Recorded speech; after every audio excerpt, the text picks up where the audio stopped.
Good morning, everybody. So today I'm going to be talking about a film which I don't really consider to be bad or trash in any way, but a film that I feel is very much underappreciated and has become very much lost in history. So with the pandemic going on the way it is, the only way I've kept productive is making episodes of this show and watching movies in the background. And those have been some really random movies. I mean, I'm talking about films like At Long Last Love, The Beach Bum, and for some reason, Under the Rainbow, a comedy about Chevy Chase, Carrie Fisher, and midgets. I watched these films only half interested, not getting sucked in too much, but amongst all these movies, I ended up watching Capricorn One, and the thing that surprised me about this film was how it captured my attention. And after watching it, I was impressed by it enough that I felt like I really needed to tell people about it, so here I am. Ho ho ho ho! Delightfully devilish, Seymour.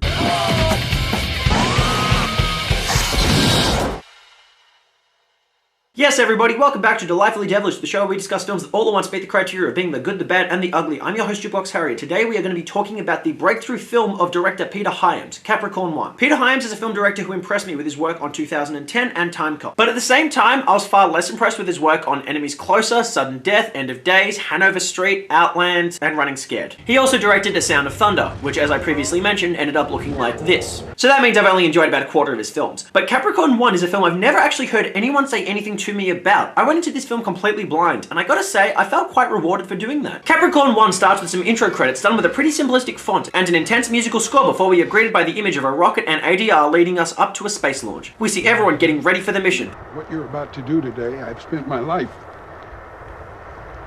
I'd just like you to know that I feel that all I've ever worked for, it has meaning today, and I'm very proud.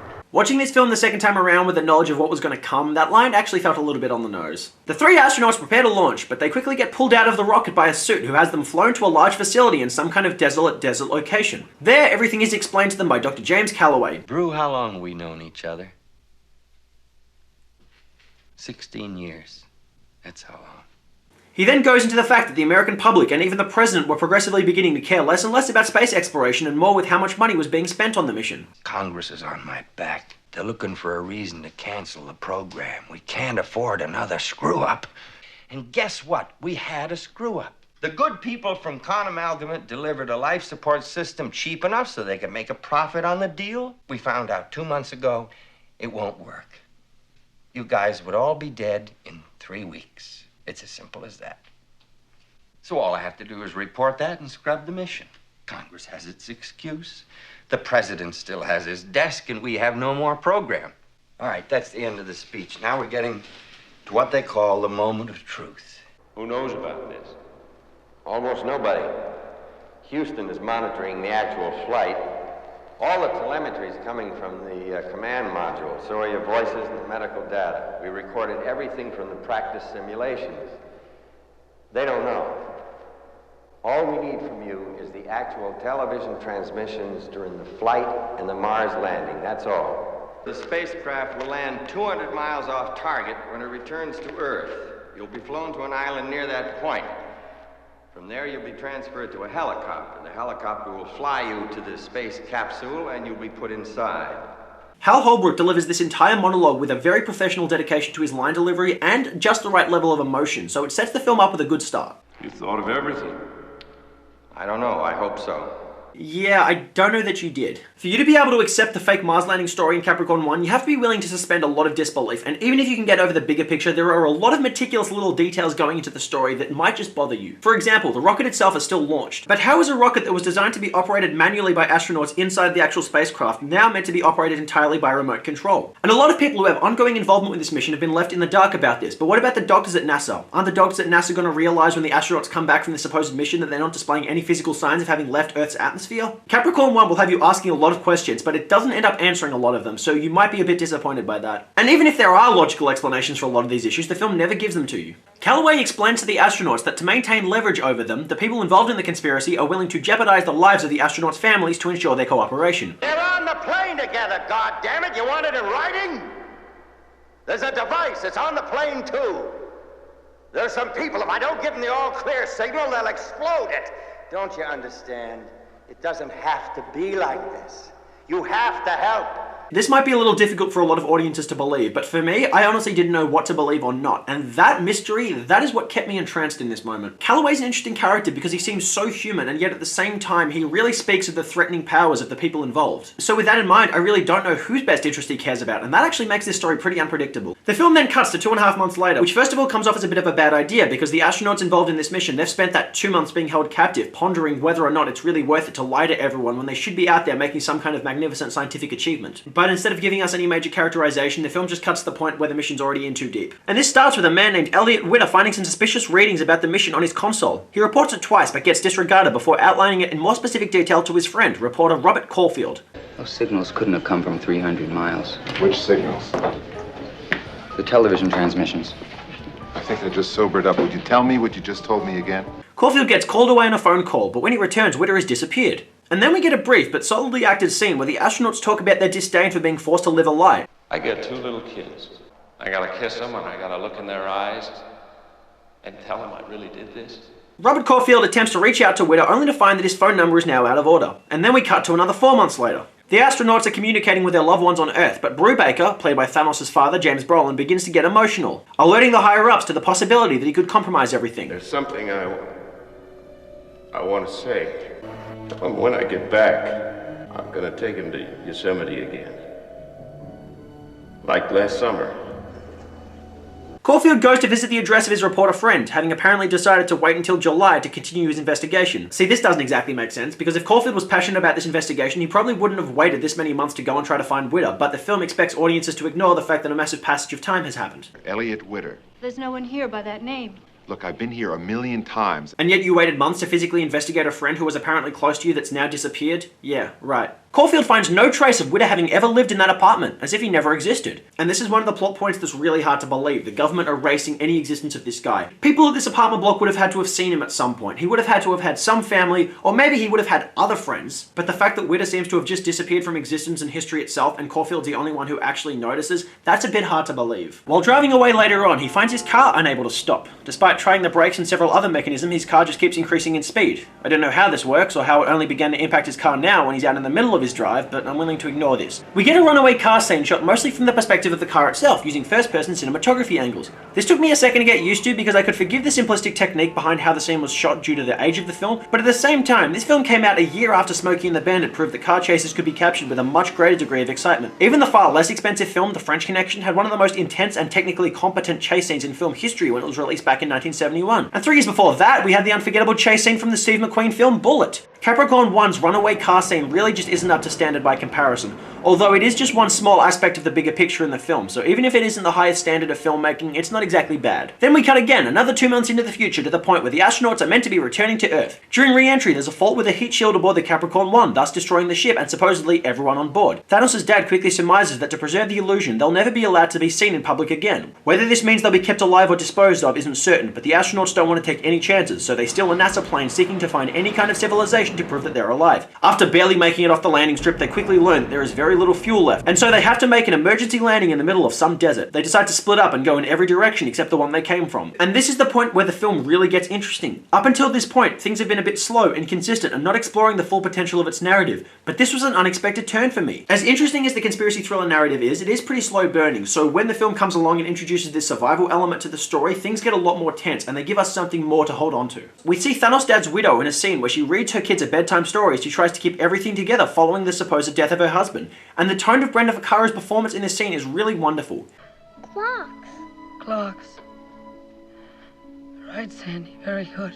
She's very restrained in her emotions and gentle with her line delivery, but she always has the feeling of someone dealing with deep emotional distress who is trying to keep it together for the good of her family. Caulfield goes to meet up with her, questioning her on a personal message which Brubaker had previously told her. Just before the conversation ended, Colonel Brubaker said to you something about going on a vacation, and your reaction was, it was like you didn't understand what he was saying. Last year we went to Flat Rock, not Yosemite. Caulfield goes to Flat Rock, where someone tries to shoot him, so he comes back to ask more questions. I don't know why he didn't just do this in the first place, ask more questions before he actually drove to Arizona just to look at things and then have someone shoot at him. He's really not as good as an investigator as he thinks he is. Eventually we learned that on a family trip to Flat Rock, Thanos' dad became interested in a cowboy movie that was being shot there. He couldn't get over how something so fake could look so real. The reference he makes there might be just a little too convenient to lead Caulfield into the investigation, but I wasn't too bothered by it. Meanwhile, the government sends helicopters to chase after the astronauts, catching potential serial killer O.J. Simpson first of all, who sends off a flare to signal the others that he's been caught. Sam Waterston's character is seen steadily going insane but trying to push through the journey. We had to call the fire department. And when they finally got there, the fireman crawled out. But upon reaching the top of this climb, the helicopters are there waiting for him, so he sends off a flare himself. Caulfield tries to explain his discoveries to his boss, but the man perfectly explains everything about the story that's difficult to believe. So this friend of yours who works at NASA gives you a tip and then he disappears. And it turns out that he never lived in his apartment. He never worked at NASA. And this is the guy that gave you the tip on your cosmic scoop, and you think I won't believe you? My car. Someone tampered with my car. The one you decided to go swimming with? And then some agents frame him for drug possession, and his boss bails him out but fires him too. Frankly, Scarlett, I don't give a damn. Karen Black comes to get him, informing him that she's conducted research and found an abandoned military base within a 300-mile radius. I'm sure there's some logical way to explain why this is what he was specifically looking for, but the film never really gives it to us, so we have to fill in the gaps with some pretty absurd ideas, and we shouldn't have to do that. The film should explain it to us. While being chased by the helicopters, Thanos' dad hides in a cave where he has to fend off a snake, and when he picks up the remains of the creature to feed himself, you can see the repulsion and vulnerability in James Brolin. It's a very subtle character trait, but it does lend some credibility to him as an actor. Caulfield manages to find the base, which turns out to be the exact spot where the faked Mars landing was being filmed. Though every piece of the Mars landing set has been removed, Caulfield finds the necklace that belonged to Thanos' dad and confirms his suspicions. But I do need to address a little plot hole here. So, assuming Caulfield knew exactly what he was looking for and that's why he seeked out this military base, it's hard to believe that no one followed him there. I mean, someone followed him all the way to Flat Rock just to take a shot at him. So why no one's following him now that he happens to find the exact base where the fake Mars landing was being filmed really goes beyond me. Maybe now that he's been discredited, fired, and has a criminal record, people don't think anyone's going to believe him. Or maybe the fact that they've gotten everything out of the base makes them think that they've covered up all tracks. But at the same time, this is another case of things feeling a little bit too convenient for the story. Caulfield seeks out a local crop duster to request a ride in his plane, and he turns out to be the biggest dickhead in the movie. That'd be $100. You said you charged $25. $25 to dust a field, but you ain't got no field because you ain't no farmer, which means you ain't poor, and I think you're a pervert. I gotta say, this was actually kind of funny. It surprised me that something funny made its way into a conspiracy thriller. After waking up with a scorpion on his face, Thanos' dad turns around to find that he just so happens to have woken up next to a gas station. After unsuccessfully trying to contact home, he gets caught by the feds. But luckily enough, he gets found just in time by Caulfield, who picks him up in the crop duster. After unsuccessfully trying to shoot at him, the feds begin to give chase in what becomes an extended aviation chase scene. As far as technical proficiency goes, this is where the film really peaks. Though there's the odd green screen shot of Thanos' dad on the plane, the rest of the footage is 100% organic, shot from up in the air to give audiences the mood of being in the chase. And there's even a stuntman hanging on the wing of the plane the entire time. After releasing vapor trails to blind the helicopter pilots, the both of them end up crashing. And they use an actual helicopter crash here. This is where the money in the film went. Then in the final scene of the film, everyone gathers at a memorial service for the astronauts, only for Caulfield and Thanos' dad to literally rock up and crash the party. There are even TV cameras there to capture the moment, solidifying that the conspiracy has now been completely uncovered, and as Thanos' dad jogs towards his family, his movements get reduced by slow motion more and more until the film ends on a freeze frame. I gotta say, the ending to this film really gave me mixed feelings. We could have gotten a lot of powerful performances in this scene. We have a family reunion and a conspiracy being uncovered all in this one moment. But the film just relies on sentimental music, slow motion, and ultimately a freeze frame that leaves the rest to our imagination. This could have been a powerful moment for the cast, but Peter Hyams just gave them the easy way out. But honestly, I think a nihilistic ending would have suited Capricorn One so much better. Caulfield and Thanos' dad could have been stopped moments before they actually got to this memorial. They could have been shot by government officials and captured, thus seconds before they exposed the conspiracy being captured, and then reminding us that the government still has power. And it would have made much more sense, because Capricorn One is one of many anti-establishment films that came out of the 1970s, including Chinatown, Dog Day Afternoon, and Pat Garrett and Billy the Kid, the best Western film of all time that's not a spaghetti Western. All these films carried a very grim mood and a sense of hopelessness, and when you got the slightest bit inspired, the film shut you down with a nihilistic ending. Capricorn One instead decided to do a complete U-turn. Honestly, I feel like the film betrays its audience by doing this, and even with the happier ending it goes for, it doesn't explore that as well as it could. But all this being said, Capricorn One is still objectively a good film. There are definitely a lot of things that come with this film that aren't all good, such as all the plot holes and logical errors that you have to ignore if you're going to embrace the narrative. The slow pace in the first half of the film is also a bit of a drag, but that's more acceptable when you consider that it's a film from the 1970s, and also the fact that espionage thrillers from that era, such as The Parallax View and 3 Days of the Condor, also had slow-moving narratives. And like those films, Capricorn One focuses so much on its narrative that it forgets everything it could be doing with its characters. There are many main characters in Capricorn One, and many of them could benefit from having more depth given to them. I talk specifically of the astronauts having to deal with going from making a scientific discovery to just perpetuating one giant government hoax,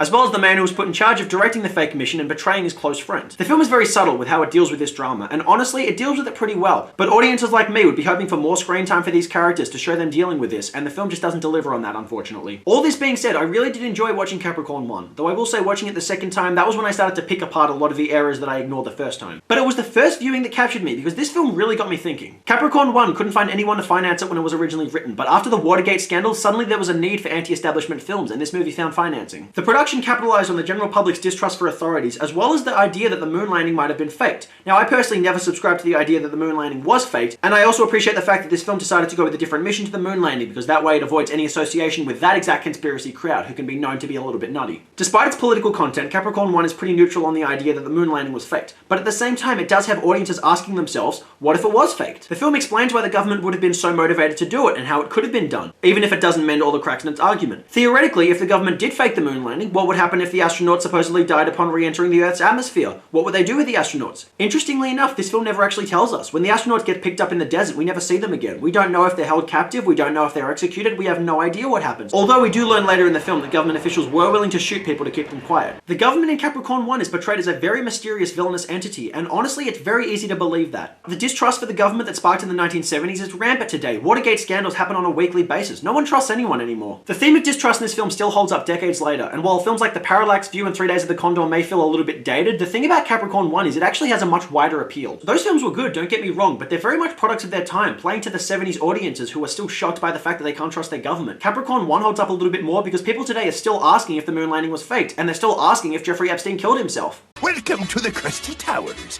where our motto is Jeffrey Epstein did not kill himself. Oh, that's great. Realistically, this is a film that's never going to stop being relevant. Before watching Capricorn One, I didn't think the moon landing was faked, and I still don't, but now I understand how they could have done it, and more specifically, why the government would have done that. Capricorn One is one of those movies that stays in your mind because it has you asking questions about reality and who you can trust, and really, it does linger with you for a while. But even if you aren't as enamored with the story as I am, you can certainly give props to Capricorn One for its production. This was a film with a very low budget. It was actually an independent film, and if you watch it very closely, you can see some of the tricks they pull to get away with that. The only time that we see rockets taking off on the mission is when the film uses pre-existing stock footage, though it does still have a fully convincing production design which allows us to believe that this is happening. Interestingly enough, for a film about a faked mission to Mars, the film fakes its fake mission to Mars perfectly convincingly. The bigger budget moments involving aviation, such as the escape scene or the chase scene from the end, help prevent the film from ever feeling cheap, and they do give it a degree of excitement. And it just goes to show that Peter Hyams knows how to spend a modest budget effectively. And objectively, the cast of the film are great. Hal Holbrook is the standout because you can never tell exactly just how much of him is human and how much of him is a soulless government puppet. So at times you're not sure whether to fear him or sympathize with him. James Brolin, Sam Waterston, and O.J. Simpson all make likable astronauts, even without all that much characterization to work with. And you'll find yourself really feeling something for them. Even Simpson, when he's a convicted criminal in real life. Brenda Vaccaro really shows us her talent with line delivery and emotion. And finally, Elliot Gould gives audiences the perfect feeling of a detective-like protagonist, largely assisted by the fact that he played the lead in the iconic neo-noir film The Long Goodbye in the 70s. Capricorn One gets 6 government conspiracies out of 10. It's slow on pace, short on characterization, and requires a lot of suspension of disbelief to get through the story. But it poses a lot of interesting questions about our government, maintains a tense atmosphere, and brings a lot of talent out of its cast and director. And that does it for today's episode of Delightfully Devilish, you guys. If there's any ideas of movies you want me to discuss on this show, please leave them in the comment section below. If you want to see more episodes, please hit that subscribe button. Otherwise, until next time, I've been your host, Jukebox Harry, and assuming I don't get killed by NASA,